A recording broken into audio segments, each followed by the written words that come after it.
ladies and gentlemen, welcome to what is personally my favorite night of the Knoxville Nationals from a fan standpoint, Hard Knox Friday.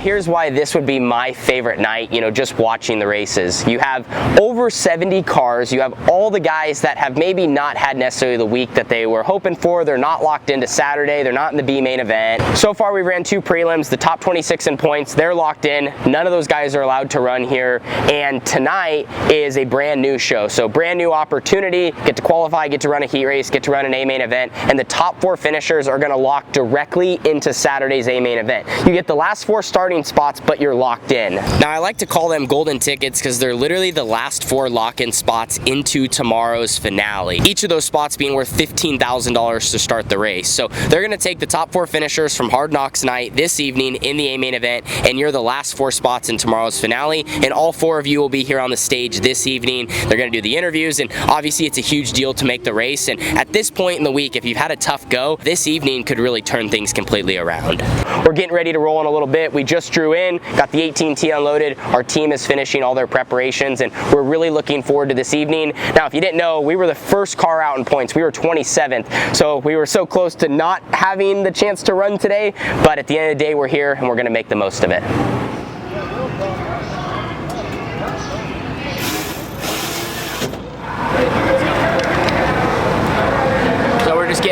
Getting ready to fire up.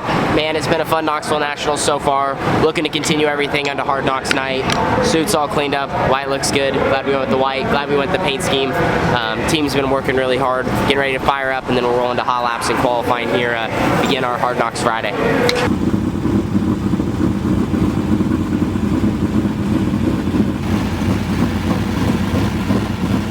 From Broken Arrow, Oklahoma, driving the Desert Rose Casino Smith Titanium Rocket Designs Theater Concrete Construction number 11 is Roger Crockett.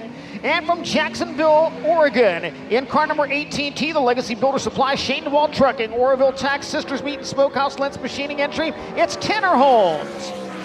Roger Crockett in 11, Tanner Holmes in car number 18T.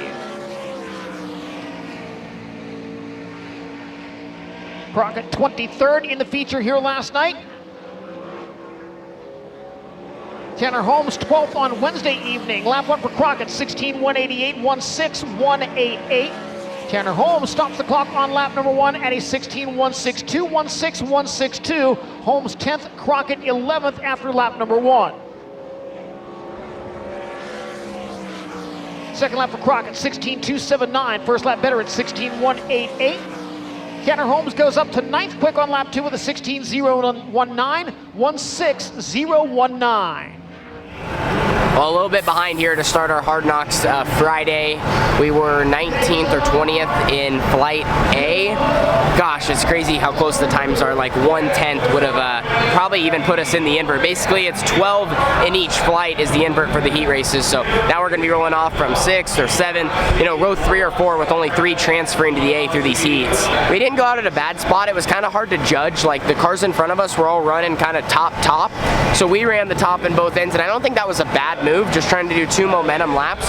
It should have been plenty good to get us at least, top 10, maybe close to the top 5.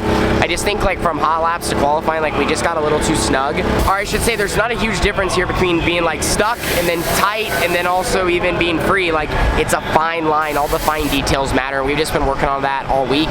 And honestly, I just think like hot laps, I kind of struggled just getting in the corner some.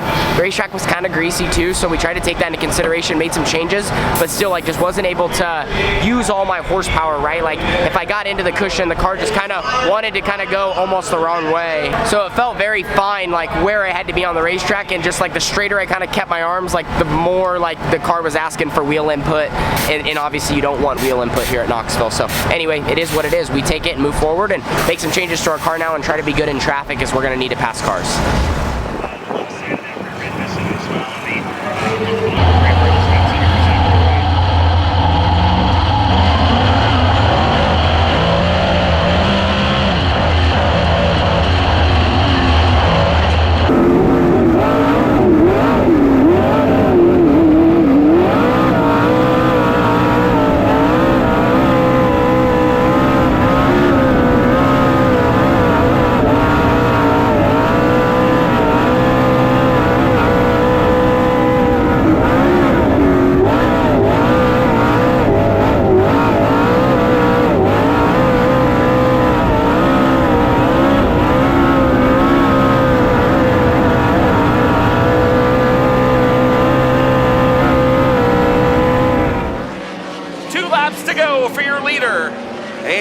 Macri.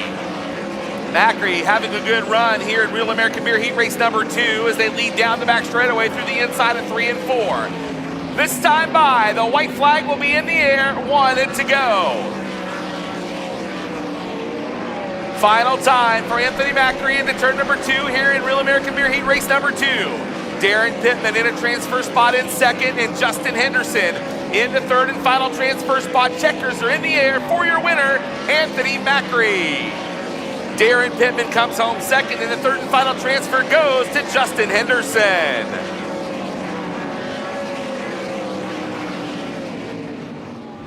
Well, we just ran our heat race. Being in Flight A, we were one of the earlier heats to go.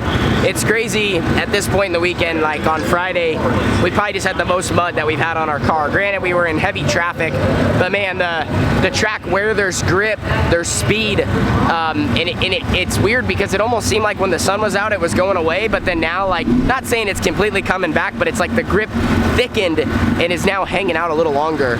We freed up just to try to be better in traffic, and I still think we're just on the wrong side.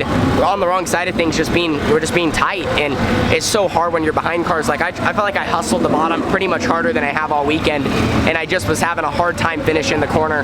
Like, you know, at some point in a wing sprint car, like when you're struggling to make the corner, the car does break free and almost acts loose because it has to finish the corner. So that's kind of your indicator with kind of where we were at. At this point, it's the Knoxville Nationals, man. We're not here to give up, and we're just trying to make the most of everything. You know, obviously we don't want to be in this position. We're going to be in a B main event. It really sucks. It's unfortunate, but you know, you can look at it one of two ways. So we're here. We're at the greatest race in the entire world, and we just got to keep working on it. We know there's areas of our package that you know, we're obviously running into hurdles with, and the only way to continue to get better is just to keep working on it. So kind of an unfortunate heat. I didn't get a great start. Just kind of timed it wrong, and then, you know, fell back to 8th, and then got a spot to 7th. Almost thought I could get to 6th, but just couldn't make it happen.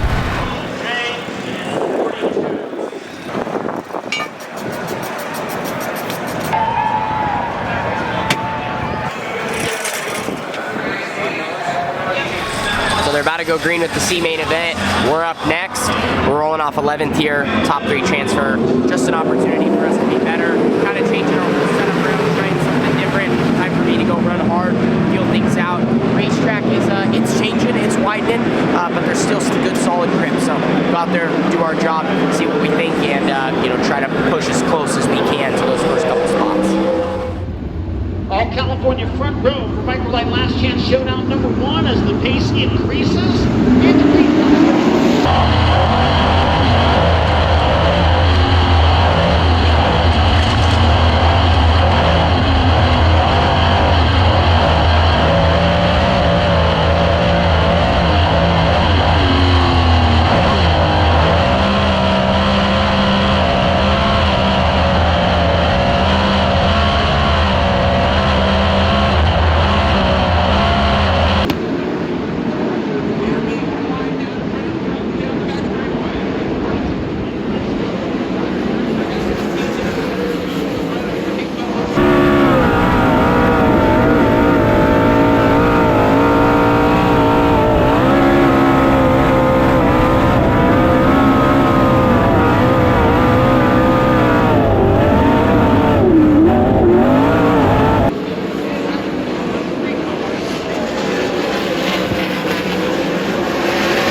was a disappointing Friday night. The hard part about the Nationals is a bad Friday changes everything. We went from maybe being in the B main to like now all of a sudden, I don't know really where we're going to be at in the alphabet soup. More than anything though, I want to say I'm proud of my team. We really tried to change a lot of stuff tonight, and like we just never got the car, I feel like, to hit the bullet point or marker, whatever you want to say. Like we just got tight early in the night, then we tried to like fix things in the heat race, and like we were a little better. And in like the B main there, like I don't know, like I was trying to get down to the bottom, but like I felt like with where a lot of guys were in front of me, they were in some of the lanes I wanted to be in, and I was just really tight on the top. Like I definitely couldn't get off the corner. I almost hit the backstretch wall once or twice, and just trying to drive hard, you know, and trying to get everything out of it also so that I can give good feedback and we can keep learning. But I feel like we've just learned a ton this week, and you know, figuring out too maybe where our car on our package just doesn't suit some of what Knoxville, you know, what Knoxville is. This place is so unique, and some things that aren't just always like instant changes like in the setup, right? So we're just going to look at that as a whole, and you know, really sad that and disappointed our Nationals is kind of coming closer to an end, and disappointed to be, you know, deeper in the alphabet soup. Obviously want to have a shot to be in the Saturday A main event, and it ultimately is what it is. As a driver, you just have to accept things, and I feel like we know that, you know, this was not from a lack of anything. Like we had great help this week, the team worked hard, we were prepared, we really had good game plans, and like ultimately like we just our race car just wasn't, you know, wasn't going fast enough, wasn't all working together right. So we just take that and learn more for in the future for when the 18T's back here at the sprint car capital of the world.